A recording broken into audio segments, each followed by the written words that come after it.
Hello, my YouTube family. Today is Thursday, June 22nd. And for all of you guys who have been watching me for an extended period of time, you guys know Thursdays is my favorite day. And for all of you guys who are new to my channel, pretty much I wanted to say welcome to my new subscribers. For all of you guys who are new to our Surgery Buddies page, I wanted to say welcome to our Surgery Buddies page and welcome to being one of our Surgery Buddies.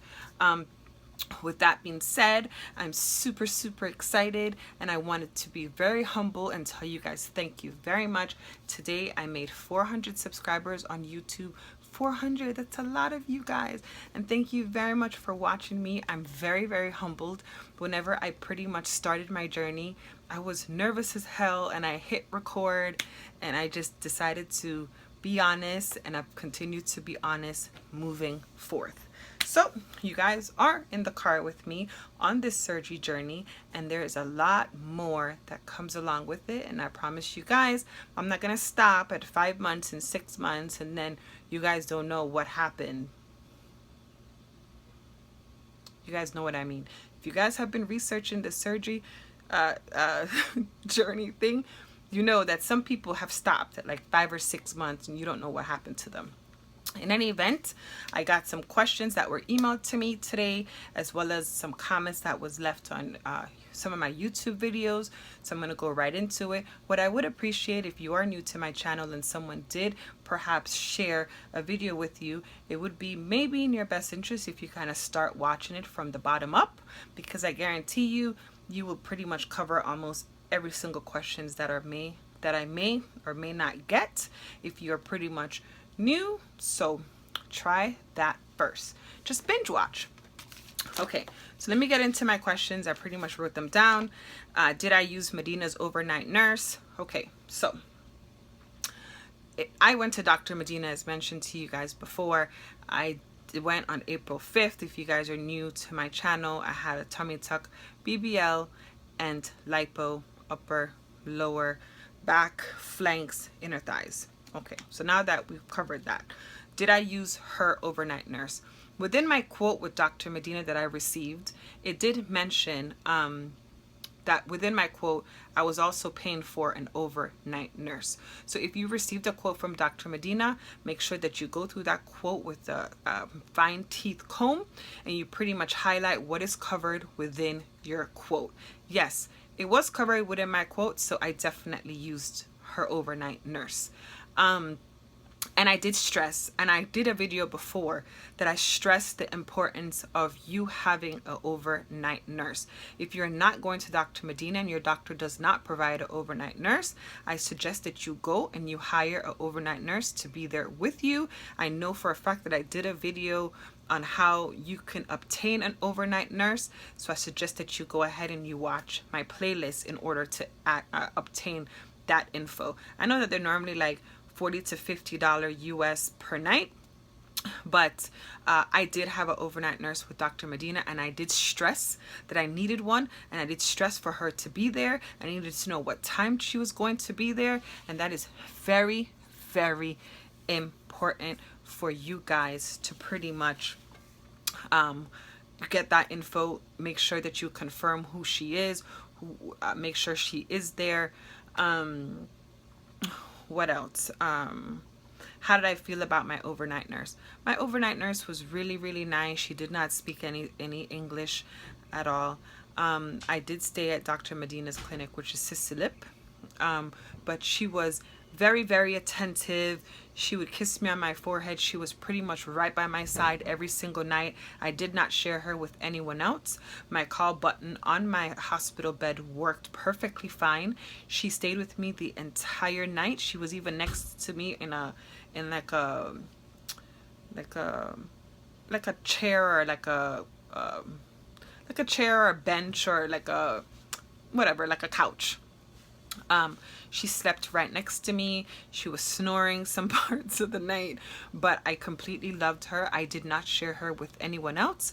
My surgery buddy was right next door. She also had an overnight nurse that took care of her very well and stayed with her the entire night as well. There is a huge difference. And I also remember on Dr. Medina's quote, if you are traveling with a companion, I think it changes, where they try to pretty much say, well, you have a companion, so they pretty much try to avoid getting you an overnight nurse, which means even if you have a surgery buddy, you are going to separate from your surgery buddy. Make sure that you tell them, I'm traveling alone, I need an overnight nurse.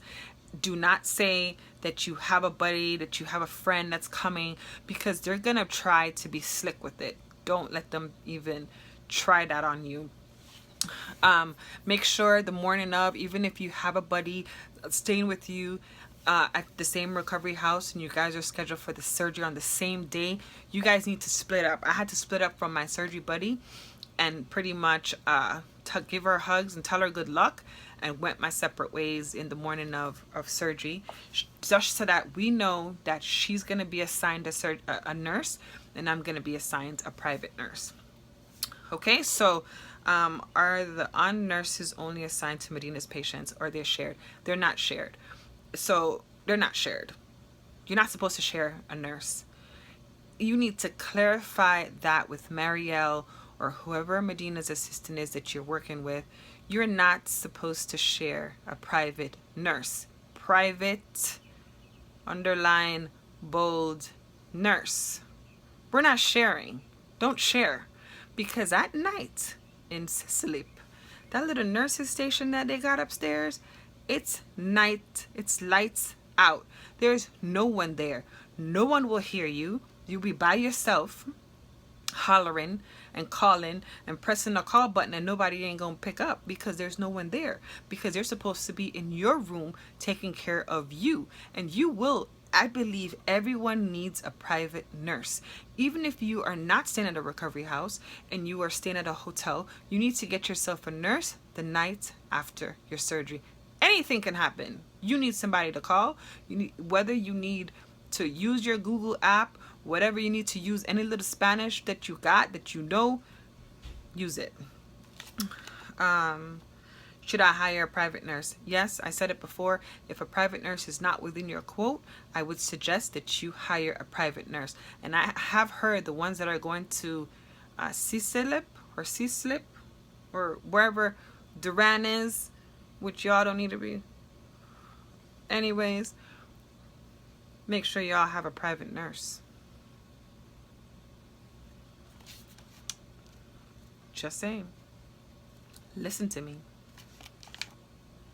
Remember the video that I did yesterday? Moving on. Okay, so did I experience the BBL headache? The BBL headache. I don't know what that is. I could tell you what I experienced from having a BBL. Okay, your butt is going to be stiff as hell. It's going to feel very heavy. It's going to feel like gravity is weighing you down. It's going to feel like someone placed hot rocks in your ass under your skin for a few days. You're not going to be able to sit on your butt without having a boppy pillow for a while. You're not going to be able to massage your butt at all. So after a while, it does soften up. Like my butt is kind of getting soft now, which it is. Like my hips, I still feel a little lump, like a lumpy area or whatever. My massage lady says it goes away within time. So I don't really, if it's there, it's there, you know. But I never really had a BBL headache. It looks good. So if it's a headache, it's a nice headache. Itching. I did tell you guys this itching, this shit is on some other level. It will keep you up at night. You'll be itching like you've had the chicken pox. You will want to sit in like chamomile, like a oatmeal bath. You know when you have the chicken pox, you want to spray like anti-itch spray. Every single one of the surgery buddies that I've currently had on radar since I've been back have gone through this itching. Like I would check on them in the morning and they're like, oh my God, I didn't sleep all night. Ronique, I didn't sleep all night. This itching, you know, Joy, Bridget, you know, Leticia, you all know who I'm talking about. You guys, the itching is real. So, yes. And the itching is pretty much whenever you've had lipo of your back and your sides and inner thighs or whatever, once your body starts repairing itself, it's going to start itching.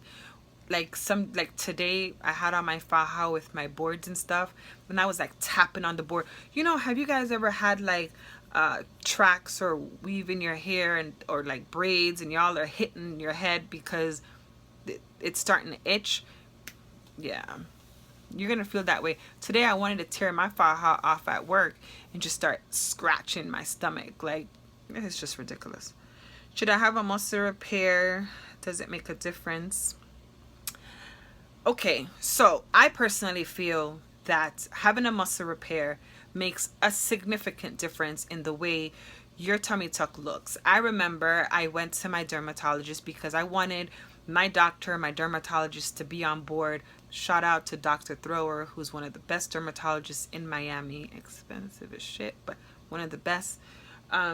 Love him to death. In any event, so I went to him and I said to him, yeah, I'm going to, you know, DR to get a tummy tuck done.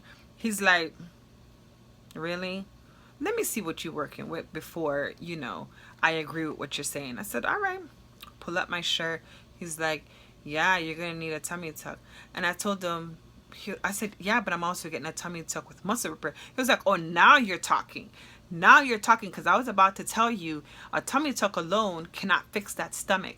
With that being said, when you've had multiple children and your stomach has extended and you currently have like hanging skin, you are going to need a tummy tuck with muscle repair for your stomach to look completely defined, to look nice. And I really don't think a lot of the doctors in DR does tummy tucks without muscle repairs.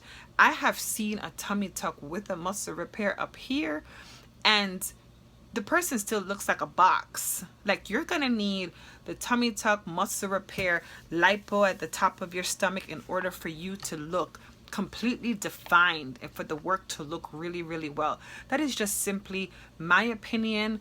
I understand that the individual who asked me the question is a bit reluctant to have it, but I truly think that that may be in your best interest. Again, it's something that I don't know why you're a bit reluctant to have it, but truth be told, I think you would like it better, you know. But Dr. Thrower told me you need to get it with a muscle repair. And I had hanging skin. I'm sure you guys have seen my before and after. If you guys have not check out my Instagram page, Shani, SHANI.Bennett, BENNETTE. Y'all would see I was a mess. I don't even know why my husband. Just saying. If you are a smoker, are you prone to get burns? I told you guys I'm kind of doing a lot of research when it comes to this burn thing. I'm not knowledgeable about it. I did read a post recently that one of these surgery consultant groups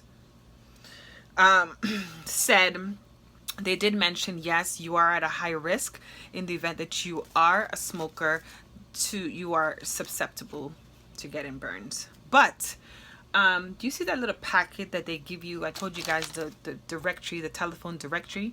I'm coming to find out that within the directory, if I did read it, which I should have read it anyhow, it did say that we are at risk of getting seromas, skin necrosis, which is a burn pretty much, hematomas, and infections.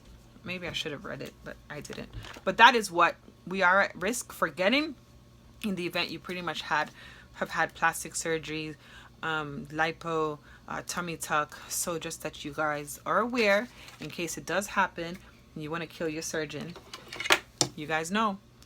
they did pretty much tell you in the telephone directory that you're going to sign your life away, that it is a possibility that it can occur. So they covered their ass right there. Okay, so I'm going to use my back scratcher because I'm itching. So I want you guys to have a wonderful Thursday. Thank you so much to all of my 400 YouTube subscribers. I want to wish all of my surgery buddies who have had surgery this week a speedy recovery.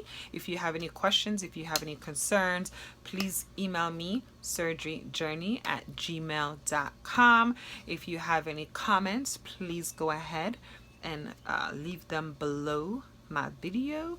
If you are going to have surgery next week, safe travels to your destinations. If you are scheduled, I said that before, to have surgery next week, safe travel towards your destination. Good luck. I'll be praying for you guys. I'll be checking if you're a member of our Surgery Buddies Instagram group. I will make sure that I give you guys praises and loves and kisses prior to your surgery. So you guys have a wonderful weekend. I am going to be in Disney 4th of July weekend. I'm super excited. So I'm probably gonna die because it's gonna be hot as shit, and I'm probably gonna blow up like a freaking blowfish.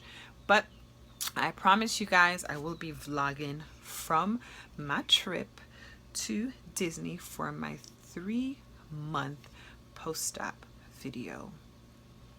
So you guys are going to see if I blow up like a blowfish. And I will also let you guys know how do you prepare, especially if you have to travel or go on a trip. I will be experiencing it this 4th of July weekend with my family. So I will definitely let you guys know how to prepare. My massage therapist did tell me that I should not stay in my faja walking up and down Disney like I don't got no sense, because I'm going to blow up like a blowfish because it's going to be really hot. So there goes that. So I need to come up with a creative way to stay compressed, because if not, my stomach will blow up like a blowfish. Okay, so have a good weekend. I might pop on here over the weekend if anything comes up that I need to share with you guys. Again, have a good weekend. Talk to you later.